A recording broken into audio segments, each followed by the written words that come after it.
अस्सलाम वालेकुम दोस्तों, कैसे हो? उम्मीद है कि सब खैरियत से होंगे। अल्लाह आप लोगों को ऐसे ही खुश रखे। आज मैं आपको एक बहुत सबक आमोज किस्सा सुनाने जा रहा हूँ, हजरत जुनैद बगदादी रहमतुल्लाह अलैह का किस्सा। हालांकि बहुत मशहूर किस्सा है, आपने शायद सुना भी होगा, लेकिन खैर की बातें जितनी बार भी सुनी जाए उतना अच्छा होता है। तो अगर आपने ये किस्सा सुना है तो भी सुनिए, और अगर नहीं सुना है तो फिर तो जरूर सुनिए। हजरत जुनैद बगदादी रहमतुल्लाह अलैह का पहलवानी में बहुत नाम था। पूरे बगदाद में उनके मुकाबले का कोई पहलवान नहीं था। बड़े बड़े पहलवान इनके नाम से ही कांपते थे। क्या मजाल थी कि कोई जुनैद पहलवान से नजर मिला सके या उन्हें चैलेंज कर सके। इसी पहलवानी, हिम्मत और जुर्रत की वजह से शाही दरबार में जुनैद पहलवान को बहुत इज्जत की निगाह से देखा जाता था, और बादशाह की नजर में उनका एक खास मकाम और मर्तबा था। एक मर्तबा हजरत जुनैद बगदादी बादशाह के महल में वजीरों के साथ और बादशाह के साथ बैठे कुछ काम कर रहे थे या कुछ बातें कर रहे थे। तो इतने में शाही महल के दरवाजे पर किसी ने दस्तक दी। दरबार ने आकर बताया कि बादशाह सलामत, दरवाजे पर एक कमजोर सा शख्स आया हुआ है। वो इतना लागर और दुबला पतला है कि जमीन पर खड़ा होना मुश्किल हो रहा है, लेकिन उसने एक पैगाम भेजा है कि जाकर जुनैद पहलवान से कहो कि वो मेरे साथ कुश्ती के लिए तैयार हो जाए, मैं उन्हें चैलेंज करने आया हूं। तो बादशाह क्या, दरबान क्या, वजीर क्या, और खुद हजरत जुनैद जो पहलवान थे वो क्या, सब हैरान हो गए। बादशाह ने हुक्म किया कि उसको मेरे सामने पेश करो। वो कमजोर सा शख्स डगमगाते पैरों से दरबार में हाजिर हुआ।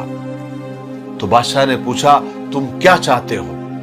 तो उसने कहा कि मैं जुनैद पहलवान से कुश्ती लड़ना चाहता हूं, उसको हराना चाहता हूं। बादशाह ने उस कमजोर आदमी से कहा कि छोटा मुंह और बड़ी बातें न करो। जुनैद को जानते हो, बड़े बड़े पहलवानों की रूह उसके नाम से कांप जाती है। जुनैद से कुश्ती लड़ने के चक्कर में और इनाम के चक्कर में तुम्हारी जान भी जा सकती है। तो उस अजनबी ने बड़ी हिम्मत के साथ कहा कि ये जुनैद बगदादी की शोहरत और ये ताकत, ये कुव्वत ही मुझे यहां तक खींच कर लाई है, और मैं आपको ये साबित करके दिखाऊंगा कि जुनैद बगदादी को हराना मुमकिन है। और रही मेरे अंजाम की बात, तो मैं अपना अंजाम जानता हूं। क्या है, मेरी जान ही जा सकती है ना। आप उस बहस में ना पड़े, मेरा चैलेंज कबूल किया जाए। बादशाह ने यह सुनकर पहले तो वो हैरान हुआ, लेकिन इस चैलेंज को कबूल करना ही उनकी मजबूरी थी। बहरहाल बादशाह ने चैलेंज को कबूल कर लिया। कुछ देर मशवरे के बाद तारीख और जगह का ऐलान कर दिया गया। फिर क्या था, पूरे बगदाद में इस चैलेंज का तहलका मच गया। हर शख्स को यह ख्वाहिश थी कि वो इस अनोखे मुकाबले को देखे। तारीख जैसे जैसे नजदीक आ रही थी, लोगों का शौक बढ़ता जा रहा था, और शौक इसलिए लोगों का बढ़ता जा रहा था कि उन्होंने कभी तिनके और पहाड़ का मुकाबला नहीं देखा था। फिर आखिर वो दिन आ ही गया जिसका सब इंतजार कर रहे थे। बगदाद में इंसानों का ठाटे मारता हुआ समंदर उमड़ आया मैदान में। बादशाह ने अपने वजीरों के साथ रिंग के बाहर अपनी कुर्सियां लगा ली। कुछ ही देर में जुनैद बगदादी और वो कमजोर सा शख्स रिंग में उतर चुके थे। लोग नारे लगाकर जुनैद बगदादी की हिम्मत अफजाई कर रहे थे, क्योंकि जुनैद बगदादी एक नामवर पहलवान था। लोगों की धड़कनें बढ़ने लगी। कुश्ती का मुकाबला शुरू हुआ। दोनों ने हाथ मिलाए, दोनों ने एक दूसरे के कंधे पर हाथ रखा और पंजा आजमाई शुरू हुई।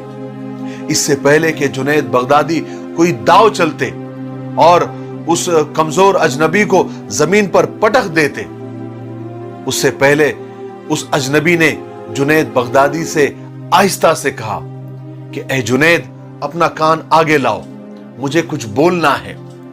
जुनैद बगदादी ने अपना कान आगे किया।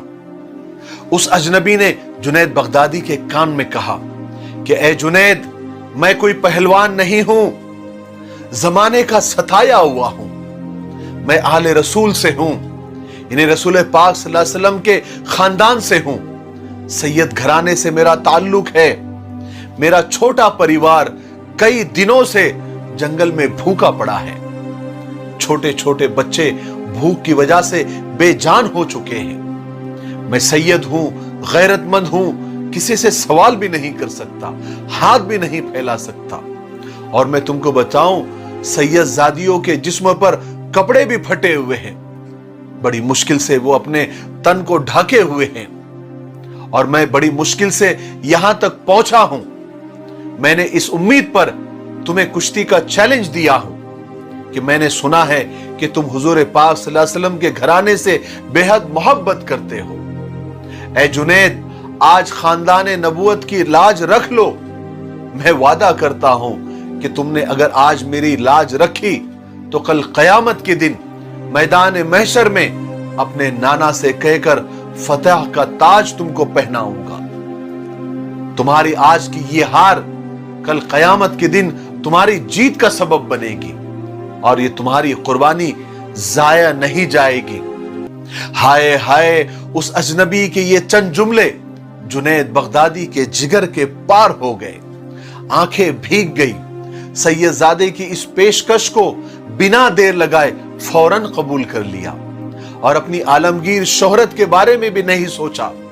अपनी आलमगीर शोहरत को खानदान रसूल पाक सल्लल्लाहु अलैहि वसल्लम पर कुर्बान करने के फैसले में एक सेकंड से भी कम वक्त नहीं लगाया। और हजरत जुनैद बगदादी ने सोचा कि दुनिया की इस टेम्पररी इज्जत को खानदान नबूवत की उड़ती हुई खाक पर कुर्बान कर दूं। अगर सैयद घराने की मुरझाई हुई कलियों की शादाबी के लिए मेरे जिस्म का खून कुछ काम आ सकता है, तो मैं मेरे जिस्म के खून के एक एक कतरे को देने को तैयार हूं। फिर क्या था, यह जाहिरी और आर्टिफिशियल मुकाबला शुरू हुआ। दोनों में गुत्थम गुत्था हुई, और कुछ देर तक यह जाहिरी और बनावटी कुश्ती चलती रही।